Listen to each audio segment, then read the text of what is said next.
The number one concern we get from clients, and I'm assuming listeners to this podcast share it as well, is regarding their kids. How do they raise successful adults even amidst family wealth? In the last episode, we spoke with Steve about the sale of his business and how he and his wife tried to raise their kids. Today, I'm very excited that our guest is Steve's son, Steven. You are on the other side of this, Steven. You've grown into, from our perspective, a successful grown adult. Your parents went through this financial transaction when you were young, and you've come out the other end, not just stumbling and bumbling sometimes that we read about in the news, but thriving and flourishing. And we're really excited to talk with you about what you learned, what you gleaned from your parents, and why you've become the person that you've become. Steven, welcome to the show. Thanks. I'm excited to be here. Thanks for having this podcast and for calling me successful. And I'm really grateful to be here. And I should let your listeners know that I have not listened to my dad's episodes. I'm kind of curious what he'll say and to the extent it'll match up. And then since I'm being asked to opine about my childhood, I would just also caveat that it's hard to be a parent. And now that I'm a parent, it's really hard. And so anything I say, hopefully it's a blessing, but I know it's just, really hard to parent your kids and get it right. And so I have utmost respect for my parents and excited to dive in today. Yeah. And Steven, I'm excited to pick your brain a little bit as well, because you and I have known each other actually longer than I've known Steven Nelson, which is pretty funny just because you and I met through church and through my brother and through Ambassadors Club in Dallas, which we'll talk about a little bit at the end. And so just to clarify for our listeners, my co-host on the podcast is Steven Nelson with Bridgewood. The guest on our last episode was Steve Reif, and this guest is currently with us today, Steven, the son of Steve. So there's a lot of Steves and Stevens running around here, but Steven, we're really excited to have you and talk through some things and get your perspective. So thanks again. Thanks, Matt. Appreciate it. So let's get into this.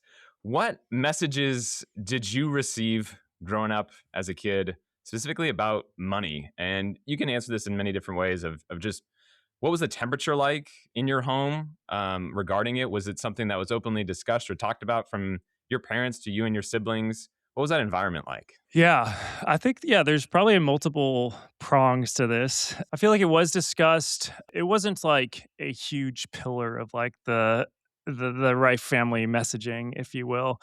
The biggest pillar was probably go to church and pray, but it wasn't avoided either. I mean, I was very motivated by money at a very early age. So my parents tried to incentivize me. So if I read books during the summer, I would get stocks.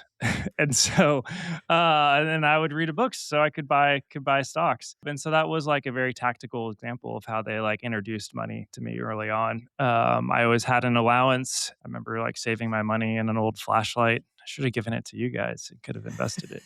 Very, very money motivated. So it's definitely around, like I remember going to, the bank early, like I had a bank account very early on, learned how to balance a checkbook, and even, quasi entrepreneurial. I came up with a business idea where I could pay my parents to have the Disney Channel, and then I could charge my sisters to watch it. So it's like a pioneering pay-per-view like business model. And my parents were very encouraging of that. They're like, great, charge your sisters, set up a schedule. And then one day, Disney Channel was just added to expanded cable. And they're like, well, it's not really ethical for you to keep charging for something that's free. I was like, what are you talking about? My margins just went through the roof.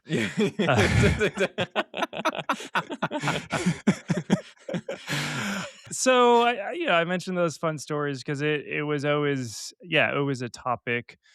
Probably the biggest money lesson was, and Steven, you're a product of the Rife family pumpkin patch. A lot of us high schoolers would filter through the pumpkin patch every year. And my dad would pay us to do backbreaking manual labor of planting seeds, weeding, and we'd get paid. But I very vividly remember going to Washington Square Mall and like, that shirt is $30.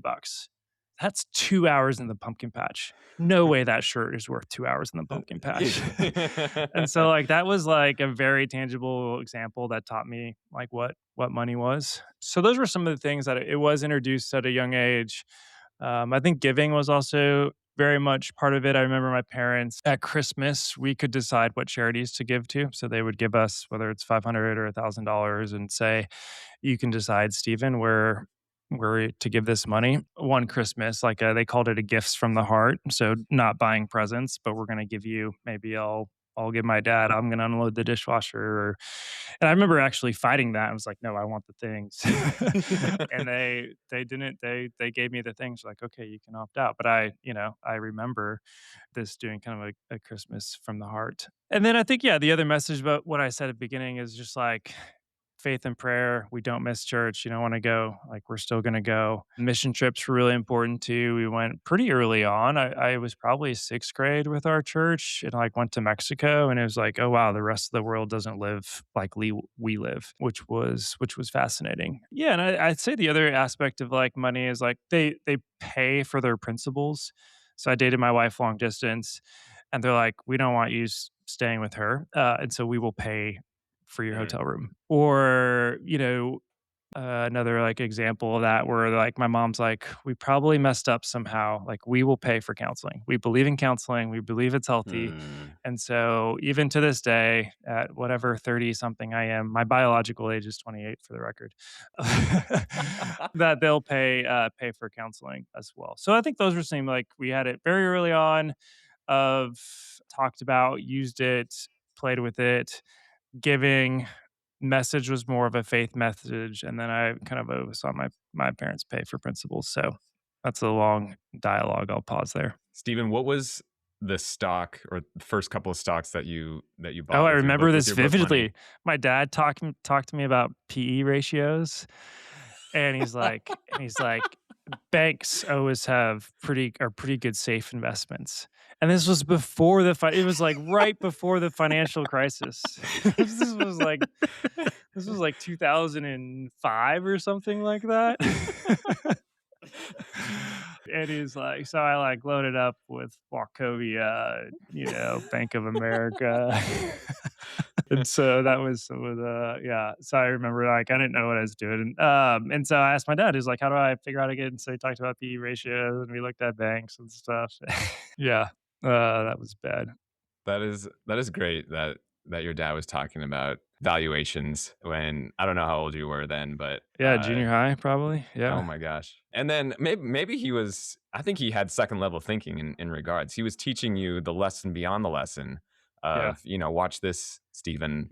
We'll see if you can hold on to these stocks while they take a Yeah. tumble here. Unless my So money is with you, it doesn't always go up. Sometimes it yeah. goes down. Yeah. That's Well, right. yeah. We have to be careful that we're not promising, performance standards here on this podcast show, but we try our best over here. But Stephen, maybe that was a really helpful answer. But maybe taking a step back on you, your background, kind of where you're at now, share with us kind of what you've been doing since you left the house. Yeah. So since I left the house, I left the States, went to Texas. Stephen would later join me. First job out of college, I did as part of a finance leadership development program at defense contractor called Raytheon. From there, was living in DC and had the opportunity to work on Mitt Romney's campaign, which was interesting, doing donor relations. That's part of my experience with money. Being around money a lot, you just expect success. You're like, it can't be hard to make money. And now I'm like, it is hard. Worked for Mitt Romney. We lost. Went to business school. So I went to UVA, Darden, and then I was at Deloitte, and then a smaller firm called Slalom. Then I joined a client. I was the head of corporate strategy for a company called MoneyGram. And through that experience, eventually did investor relations and corporate communications. And that's when I realized there's some magic that happens when you combine strategy and storytelling. So I founded my firm called Arbo, and we focus on helping companies craft their strategy and communicate it, especially during turnarounds and transformations, and focus a lot on executive communication, CEO stump speeches. So we're about 5 people now, plus kind of a broader team of 10 that we pull in on projects. The start of the business, I think, also coincided with birth of our daughter and a little bit of a midlife crisis. So what am I supposed to do with my life? But that's a little bit kind of where we're at. Dallas, Texas, beautiful wife, 2 amazing kids. Also have a podcast called Identity Work that kind of explores midlife crisis and how do we find meaningful work. Yeah. So I guess that's a little bit where I'm at now. We'll talk a little bit about the podcast as well, because we love the work that you and Adam are doing on that show, and we'd love our listeners to head over there and check you guys out, because you guys have great conversations and kind of get behind maybe the facade that we like to throw up as achievers and people that work really hard or try to work really hard and success and that sort of thing. So you guys do a really good job of peeling that back and having good conversations. Thank you. So jumping, if we could kind of rewind the tape a little bit, could you share with us what the experience was like? Because we heard from your dad about he had a business transaction that took place. Did anything change for you from your perspective of your parents, your environment, how you thought about yourself, or that sort of thing? Can you tell us? Can you bring us back to younger Stephen and what happened and did anything change? Nothing changed, to be honest. I don't even remember how old I was when the transaction happened, so nothing changed. I didn't even think about money until I had a salary for the first time in my life, and I realized it's like, oh wow, this is like life's expensive. But and I think some of that's in Oregon. Like, I don't go to Johnny's house and see that his house is smaller than ours, and like wonder what Johnny's dad does for a living. And like, I literally like never thought of it. There were a few instances when I first was like became aware of money, if you will, but it had nothing to do with the transaction. It had more of like businesses started to do better, and so therefore income increased, and then like did buy a bigger house, got a nicer car. So there were like some of those moments that I noticed. Like I noticed when we like got a BMW for the first time, and like one of my soccer friends like noticed it, and I didn't even know like what it was really. At one point junior high, like moved into a bigger house, and like I definitely knew it was big and had a pool and like that type of thing. Actually, there's a funny story too of I remember, like, reading an article in the Oregonian about the NBA minimum salary, and I remember, like, pulling that up and, like, asking my mom, maybe my mom, I don't think my dad would have said. I was like, "Oh, like, does dad make that much?" kinda deal, and they said, "Yes," and that was, like, the first time that I, like, realized, like, "Oh, there's, like, some wealth here, I guess." So there was, like, a little bit, some moments of, like, noticing wealth, and I guess, like, that mission trip to Mexico of, like, seeing but that's more just like not everyone lives in America type of a thing. But I think it was also helpful to see that. And we would always at Christmas to adopt a family and go deliver the gifts and see that a lot of people live in not small apartments and that type of thing as well. So those were some of the things where I like started to have some cognizance of wealth, if you will. The example that you gave with the NBA basketball salary and that sort of thing, was that something that you said, "Oh, cool," and then just kind of moved on with your day? Or I guess how did you think about that moving forward? Or any thoughts that on that? Yeah. I think it was just kind of like cool and went on with my day. Yeah. Yeah. You've shared some of these, Stephen, but what would you say looking back and reflecting now, especially as an adult, like you said, having kids of your own and thinking through what virtues you want to emphasize in your home now? What would you say were the virtues that were emphasized in your house growing up? Yeah, I think there's a little bit of the stewardship. There's a little bit of like to whom much is given, much is expected. I think that was definitely a theme. And teamwork was one. Sports were encouraged, not mandated by any means, but activity in sports and like trying new things were definitely encouraged. And I think along with the teamwork, even just the relational driven skills of I actually had a speech impediment when I was little and like went to a speech doctor. But I would fight with my sisters a lot. We did family counseling. There's definitely like a emotionally intelligent kind of like work with people, kind of relationship oriented culture that was really important. Like just family was a virtue in and of itself, and like having Mhm. family time. Really fond memories of going to Black Butte as a family every summer. Yeah, as I kind of mentioned, just like the importance of church and faith and prayer would probably be the other main virtue. I think that was preached a lot in our house. Kind of reflecting on what you have said, and I think a lot of parents are concerned with if they talk about money with their kids, then it'll ruin them. And from what you've shared is, hey, they gave you, maybe even specific numbers and that sort of thing, but it didn't ruin you. You kind of moved on and were able to still absorb the lessons that they were trying to teach you. And I love now as we all kind of sit from different seats as parents now, the gift that your parents gave of family time, of of saying, hey, we're gonna, take a family trip together and spend time in Central Oregon and go on mission trips and have stewardship be a big thing that's important to our family and shared with you. I don't know. I think there's a lot in there that parents can get really excited about and know that maybe there's a little bit less pressure on themselves to try to do the right thing. But a lot of it isn't. It is important to be intentional with how you act. And I see that your parents have been doing that for you. And it seems like you're absorbing those lessons pretty clearly from what we can tell. Are there any lessons that you wish that you would have absorbed quicker or sooner in your life in regarding finances or money, or I mean even just Yeah. parenting or even or growing up and work ethic or that sort of thing? My dad kept work and life like fairly separate. And I think like now that I've like started a business, it's like crazy to think about how he left the work every day at like 5 o'clock and he would take vacations. Like, how did you, and it was a different time. And like, but still starting a software company at like the dawn of personal computers and the internet, like it's like what he did was really amazing. But he somehow did it by like and left every day at 5 PM and, like, never really worked weekends, and I have really fond memories of, like, our family going to the gym every Sunday after church and, like, swimming and basketball, and, like, that's something I'm trying to do with my family. But I kinda wish he would've talked about business a little bit more, like, it's even just kind of like, as adult and I've started a business, like, "How did you do it?"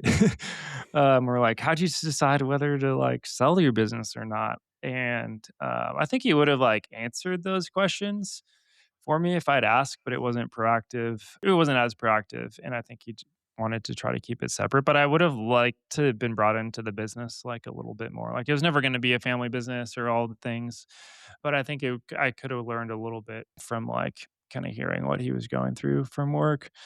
I think also, as I've kind of gone into adulthood with money, and this isn't a paid promotion kind of deal, but I do think it's like helpful, like should you hire a money manager or not? And I was kind of like, I can do it myself, right? I'm really good at picking bank stocks right before a financial crisis.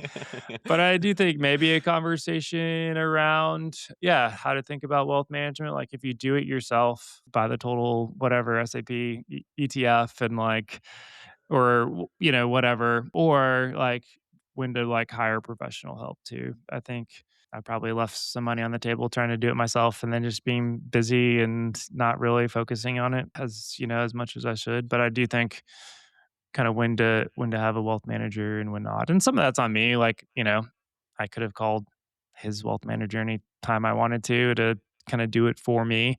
I think my dad's was also like very conservative and was more in preservation versus growth. And so, but I think, his wealth manager would have changed the strategy for me. And maybe I had some guilt of like, do you want to manage $50,000? Probably not. But I think he would have done it for the longer term relationship or I should have called you. So I think like maybe a little bit about that of like, well, okay, now you're in the real world. Like, what are you doing with your like you're saving? Good. But what are you doing with that would be something we probably could have had more conversations about. And something we've heard, Stephen, in the literature around families and money and kids and parenting is this common thread that has been discussed throughout the industry where kids struggle sort of psychologically, emotionally, whether that's motivation or purpose or some level of guilt. And it sounds like, thankfully, by what you've shared, that those things were not an issue. But any thoughts on sort of those topics or maybe how you navigated that seemingly better than lots of other kids who grow up in families where there was wealth involved? Yeah, I think some of it is on, even on the guilt stuff can be hard. And I think how can you just like change guilt away to gratitude and not entitlement? I think some of it's like honestly listening to like some of the Freakonomics guys and like Malcolm Gladwell, and it's like so much of your life is dependent on like who you're born into, and you have no control over that. I think with wealth, you can kind of be like, look what I did, look, look, and I just am realizing like every day is a gift, and so I think some of those studies have had an impact on that, and it's like, and some faith is like, I don't think God wants me to feel guilty. It's more Mhm. about like how can we use it type of a thing. And some of it just it never feels like mine, right? It's just my parents. It's not my money. Like they've kind of communicated we're not going to get anything when when they go. Maybe they've changed that, maybe not. It's just never felt like mine, if you will. So I guess some of that would kind of go into this too. I think where I've had a harder time is just like I'm never going to be as financially successful as my dad. Maybe not Mm, never. Like I feel smart enough. I've had every I have all the relationships I ever need. Like I have an incredible resume, MBA, like I have all these things and it's just like but I'm still like not as financially success. Definition of success too is like who you are as a person, character, and my dad's just yeah. like so amazing on those levels, and he's a great dad, and it's just so there's a little I guess that if anything, it's just like being hard on myself for like, how can I not do more or something? But that's like competition too, which I don't think is helpful. Like I'm not in competition with like my dad. Yeah. But it comes from that like too much is given, much is really expected. Like I've been given so much and like how do I like turn that into to more, if you will. No, that's deep. We've seen a lot with, generation one is the one usually that they have some sort of success in their business and that sort of thing. And then generation two and beyond come along. And it can seem where that there's always there was a standard set at some point. And, and I don't think your dad or parents have ever assumed this or whatever. It's probably from my perspective, things that I've experienced, it's probably self-imposed versus externally imposed. Yeah. Yeah, it's 100%. My dad was here. He was like, take the pressure off. I couldn't be more Yeah. proud of you, you know? Yeah. But I felt Yeah. that with like myself. It's like, even with my kids, it's like, my dream for me is like, what would my dream job be? It'd be like, I don't know. It's like, it's very worldly oriented, like an Mm. ambassador, like ambassador Mhm. to the UK or something. And it's like, what's my dream for my daughter? It's like, man, that she like follows God and like marries somebody good and like is using her giftings well. So I'm just trying to reorient my definition of success to some extent too, because like, what do I want for myself? It's kind of that worldly success, but Yeah. like when I think about what I want for her, it's like, man, I want them to turn out like Steven and Matt, you Yeah. know? So that's yeah, something I've been thinking about some too. Do you have any thoughts or questions now that you are an adult that you wish that your parents knew? I guess from your perspective, where you stand today, you're in your 30s and beyond. We're going to be in our 40s. What is that conversation? I know it just changes because your parents are getting older. All of our parents are getting older. I guess is there any questions that you have for your parents? I know just listeners from this podcast, I think would just benefit from your perspective of this, of saying like, hey, what is someone in my shoes, thinking about that they want to ask their parents? Yeah. Is there anything that comes to mind for you? Yeah, I mean, I'm curious, I guess, to listen to my dad. It's just like, what was your strategy? Like, how did you guys think about like how to educate us on money and messages? Like, what did you guys do? So maybe I would kind of like it'd be interesting to like to understand that. What do I need to do kind of for my kids, if you will? Yeah, I don't. Yeah, I don't really know anything else that I would like want to ask him. Parents have a vacation house, and I think there's a question of like what happens with that, and other sisters, and like how do we manage that? Like when they're not Yeah. there, maybe knowing like what that looks like now, like going into it, and even tactically of like what happens if something happens to you overnight, like paying the bills, and like some of Mhm. that type of thing. So I think there's still some uncertainty on that. I think the other thing too that I encourage folks is like by the time we're like thinking about these things, like our parents are successful. But like I didn't realize once my dad, like they had date nights at Wendy's growing up. Like we see the success, Yeah. but Yeah. we don't see the early days where like, the Laytons, just now I'm using names, would like bring my parents a meal and babysit so that like they didn't have to pay a babysitter and could have a date night without having to pay for dinner. Like I can't, imagine that. And like I've never been to Wendy's. No offense, Wendy's, if you're listening, but like being the only option to like be able to go out on a date, or like my dad sold his first sale and he like bought my mom like a nice dress, and it's just Mm. like that's just wild that like if Lexi wants a nice dress, like we can just go do it, and it's like maybe I'll retire a little bit later, but like we can do it. So I think that would be another thought too. Some that we see our parents at the wealth, but some of us just if it's first generation, we don't see them when they were like really grinding to like ask that. And I think there was, a lot of times my dad almost quit, and he had to deal with comparison of his friends that were at Microsoft and already Mm. kind of millionaires, and he was struggling to put food on the table. So for kids to get curious about their parents' backgrounds too.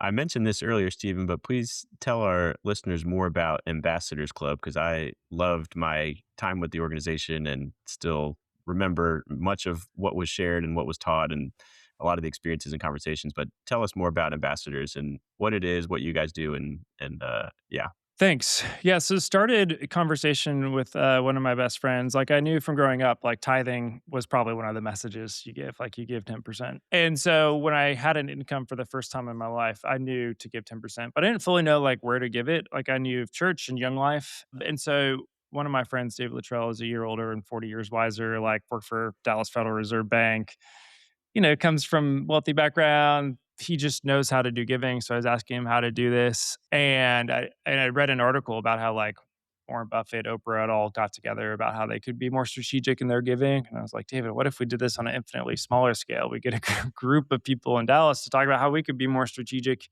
in giving. And candidly, I really like money and I don't want to tithe. And so it'd be good to have a little bit of accountability to do it too. And so I joke that Ambassadors Club's like Alcoholics Anonymous for people that struggle with greed. It's like, "Hi, I'm Steven. I love money. I need to be here today in order to give it away. Otherwise, I'm not going to do it." And so, yeah, that's what we started over 15 years ago, and we would meet once a quarter, and someone like yourself, Matt, would come together and say, "Hey, here's a ministry. It's called For the Nations. Here's why it's like a worthy investment, like a great charity. Here's how, my wife and I have been involved." And so it helped us understand like, oh, this is good. There's a personal connection there. Where are we giving? And then it provided an opportunity for us to pool our sources and actually have foundation kind of match that as well. So it's not to wait until we've like made it in life to be giving. It's to experience the joys of generosity at a younger age. And even just, I think the Bible talks about the widow's mite of like a widow gave all she had and it was like a penny, but it was more than anybody else has ever get. So it's not even about the amount. It's about doing it together. And then I think and we've seen this come true now that it's 15 years in, like if you establish the habit early and then it kind of, as your income grows, that habit's already in place. So yeah, it's been 15 years. I think total dollar stewarded is over $2 million. And these are a lot of small dollar giving, if you will. Everything, I think our smallest donation was $12.50. And then we've had largest into the tens of thousands as well. And that includes matching. And we have a chapter in Austin now and a chapter in Tampa as well. And we've partnered with a great group, Generous Giving, which runs these journeys of generosities, which I hope you encourage for your clients. And yeah, and I still, even though I'm like started a giving group, if you will, like it's still hard for me to give. I would still rather have the money, but I think it's good to have a healthy relationship with money, to not hoard and to be giving as well. So you've been doing this for 15 years, which this is just so incredible. I love this. How has that changed you, and how have you seen it change other people in the group? Or do you, if there's any Mm. stories or anything, maybe some anecdotes or anything that comes to mind? I mean, I think one of them was like a gal fresh out of SMU and like kind of similar thing, wanted to give, but didn't think her salary was anything. And then came across an ambassadors club and like presented an organization. And then like $50,000 was given to that ministry. And she's like, wow, I can have like a big impact, and by like getting this group together. Yeah. And I go back to like, I guess for me personally, like I still, Bible says God loves a cheerful giver. I'm like mostly cheerful, but it's like, it's still like going to the gym, still a discipline. And I think it's helped me to have a healthy relationship with money. Good for my heart these years in. And as we've kind of brought guest speakers and stuff too, I think a lot of people who have quote made it in life, they're older, they're like, I wish I would have had something like this when I was your age, to like have a healthier relationship with money instead of learning about it later in life, and even tactically like how to give wisely as well. We've heard some of those anecdotes too. The last thing I want to talk about is your podcast, Stephen. Yeah. Identity Work Podcast. Can you tell us, like, when you started it, who's your co-host? And you can probably describe the podcast better than I can, but I know it's for high achievers who've had a lot of success but still feel like there's something more that's missing. Yeah. So you summarized it perfectly. It's for the high achievers who've achieved and then are still like, what else is there? Kind of like on the treadmill running so hard and pick their head up one day and like, why am I running so hard? Which was my story, climbing corporate America, the proverbial ladder. And one day my company said you can stay or you can go. And it kind of felt like a layoff board, dinner with the board of directors of a publicly traded company one night, being more or less shown the door the next night. And then being in this time of reflection, like, what should I do with my life? And it very much an early midlife crisis. And then not knowing who I was without the job title. Like, I loved being the head of corporate strategy and communication. It was like a sexy title and like such a core part of my identity. But then when the job's gone, it's like, what do you do? It's like, I'm figuring it out. Like, it's just it's a hard answer to talk about. So that's what spurred it. And my co-host Adam Beasley was going through a similar thing of like Bain, private equity, product, just crushing it. And it's like, what do I really want to be doing? And so he started a newsletter to write about these topics, and then I started following along and said, "It's really speaking to me. Let's talk more about it." And I think through that experience too, it's been God reorienting my heart towards success. Like, I used to think success equals dollars in the bank account, full stop. Now I'm wondering, like, can success be more of that, a reflection of like your character or integrity? And I think kind of we're 66 episodes in, so you guys are way ahead at 80 something. But my working framework of like, how do I craft like meaningful work? And I used to think it's like I need to find the dream job. Like, every job is kind of the pursuit to find the dream job, and I just don't think it exists unless you'll invite me back and we can be professional podcasters and just have so much fun every day. But besides that, I don't think the dream job exists. And so, like, how can we craft meaning? And my working thesis for your listeners is that it's a function of like using your God-given strengths, working in great community, and having balance. And so your identity is not, all in your job, if you will. And if I have a bad day at work, it's because I work till midnight and balance is out of whack. Or it's because I'm not operating in my strengths. I should delegate it to my team more. Mhm. Or it's because I'm really annoyed with my coworker or a client or something like that. Don't worry, I don't get annoyed with clients. And so that's kind of my working framework on figuring out work, if you will.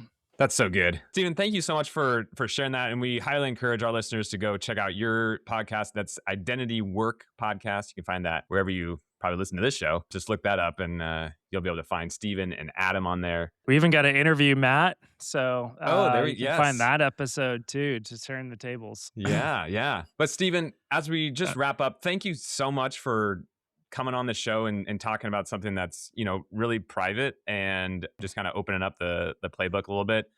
I think people will be eating this up from what you shared, and we're so grateful for your honesty and willingness to, just to come on and be vulnerable. One quick anecdote that I wanted to add just as a quick story. There's another podcast that I listen to, and the question that he always asks his guests is, what's the kindest thing that someone has ever done for you? And I've been thinking through the answer to that question for myself over the years, and there's a handful of answers that I've come up with. But I think one of them was when I went off to college, and you and I both went to the same university. I showed up a month early. I was trying to force my way onto a certain athletic team, but you hosted me and let me sleep in your house on a futon or blow up mattress. And I think that that just really set the stage for my college experience and all the things that I got to grab hold of and run with. And that wouldn't have happened if you hadn't have opened the door for me. So thanks for doing that. Yeah. Thanks, Stephen. Fond memories. Is there anything else that you would like to add at the very end to our listeners, or anything else that you'd like to share? I guess maybe the last thing I'd say to you is I've been thinking about it. Like, it's not just one money conversation you had with your kids. It's like 1,000 little ones. Like, our pastor's been saying that. It's like, you don't have one sex talk, you have hundreds, or, and I think money is the same way too. And kind of like, I think you asked earlier of like, how do you handle it so they don't think it, and I think it's similar to alcohol, right? Money, you need to have lots of conversations about that to treat. It's a great, money is one of those things. It can lead to a lot of power and can lead to a lot of hurt too. And so, like, having thousands of these conversations is helpful. And that's what, one of the things we're trying to do in our culture. So that's the last tidbit. But with that, Really thankful for you guys. It's been so fun. And yeah, would love to come back sometime. Well, take care, Stephen. Thank you again. And thanks for listening, everyone.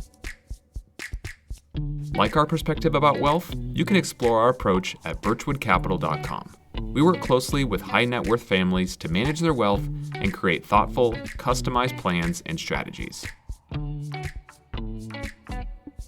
The information in this podcast is for general, informational, and educational purposes only. It should not be relied upon for any investment, financial, or any other professional advice. The opinions expressed by the hosts and guests are their own and do not necessarily reflect the views of any affiliated organizations. Investing in financial markets involves risk, including the loss of principal. Past performance is not indicative of future results. Consult with a qualified professional before making financial decisions. Thanks for listening.